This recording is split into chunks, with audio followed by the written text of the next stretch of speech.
Hey, this is Charles with Rocky Mountain ATV MC. Today I'm going to show you how to change the oil on your Honda Talon.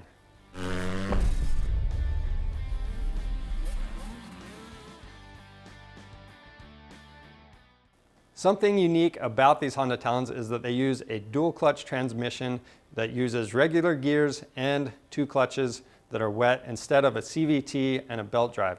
Now, the engine is going to share its oil with this transmission. It takes just over 6 quarts, and you need to use the type of engine oil that's made for wet clutches and transmissions. Now, over time, the engine oil will break down, especially after braking. You can get some contaminants in there, and you need to get all that stuff flushed out. So you want to follow your owner's manual's maintenance schedule on that. Now, it's going to be every 20 hours or 100 miles for the break-in service, or 1,200 miles or 200 hours of use thereafter. Now, the process will be similar for 2019 and newer Honda Talons, and it doesn't matter if it's a 2-seater, 4-seater, the 1000R, the 1000X, the process will be just about the same. So we'll go ahead and show you how to do this on a 2019 Honda Talon 1000R. To do this job, we're going to need some safety glasses, rubber gloves, some rags. We also have some common hand tools, including a 10, 12, and 17 millimeter socket.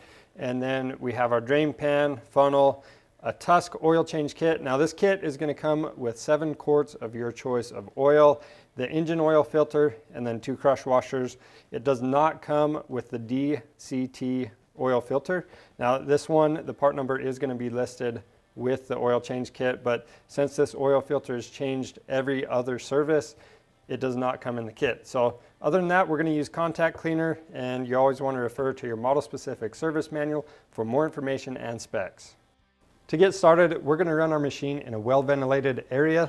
This is going to allow our oil to drain more completely and a little bit quicker. And we're also using some ramps to raise the machine off the ground, and that's going to give us a little bit easier access to everything underneath. Now, if you do choose to raise your machine off the ground, make sure that it's securely supported. Now, whether you raise the machine or not, you need to make sure you're on a level surface and that you have the vehicle in park. Next, we'll remove our service panel, our filler cap, and we're going to clean the surfaces on the filler cap as well as the dipstick.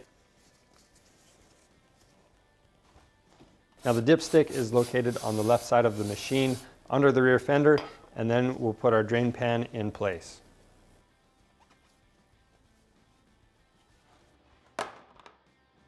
All right, to get this engine and transmission oil drained out, what we're going to do is remove 2 drain plugs. They're going to be on the bottom side of the motor, right next to where we have these oil filters. So straight underneath, you're going to have one that's a 12 millimeter socket. Pull that plug out, and then one on the side is going to be a 17 millimeter socket that fits it. There's another 17 millimeter socket drain plug towards the front of the engine, which is a sub-transmission. You do not remove that drain plug, only these ones back here by the oil filters.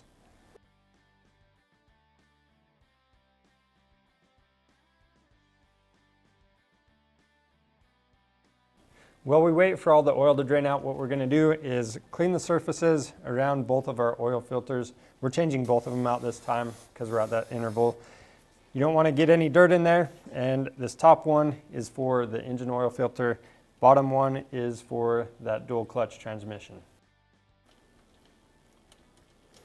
You'll notice I put a funnel under these just so we don't drip anything down onto our skid plate and get a bunch of oil stuck under there. And if you have troubles getting this oil filter out, you can use some snap ring pliers for that. We remove the cover, remove the spring and the cartridge. Next, we're going to take a clean rag and wipe up the sealing surfaces for the oil filters, as well as any residual oil in the bottom.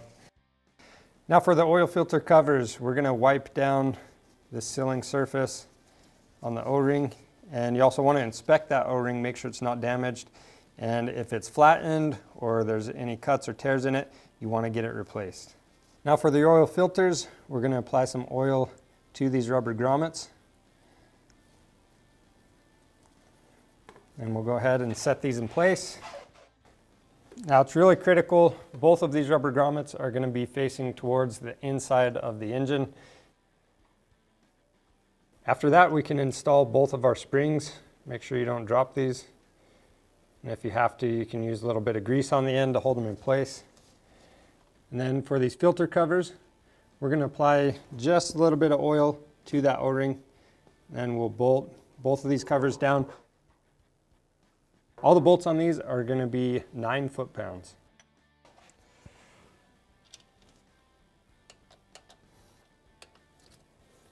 Next, we're going to wipe the dipstick off and screw it back into place. After that, we're going to clean these drain plugs up, remove the old crush washer, and install the new crush washer on both drain plugs. And just before you put those into place, you want to make sure that the sealing surface on the engine is clean as well. And then we're ready to get these installed. So we're going to screw these into place, and both of these are going to be torqued to 21 foot-pounds.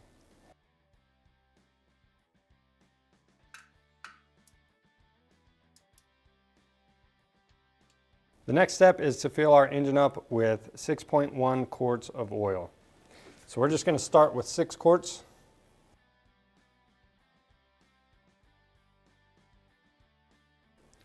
All right, so on the side of this oil bottle, we have our ounces on the right-hand side. This is 32 ounces, which means we need 3.2 ounces poured in there. So all we're going to do is pour some oil until when we set the bottle level, we're just a little bit above the 28-ounce mark. And then we're going to check our dipstick. So you can see we're at the very bottom of the range. So we're going to add just a little bit of oil to get in between these 2 marks on this flat spot on the dipstick. And before you start your engine up, make sure you reinstall your oil fill cap. We'll run the vehicle and then let the engine sit for a minute, double check the level on the dipstick, and if you need to add some more oil, then you can do it. And now we'll reinstall our access panel. That's all there is to changing the oil on your Honda Talon. If you need these parts or any other accessories for your machine, be sure to check out our website. We have a lot of different options on there, and we offer free shipping on orders over $75. For more helpful content like this, subscribe to the channel. Thanks for watching.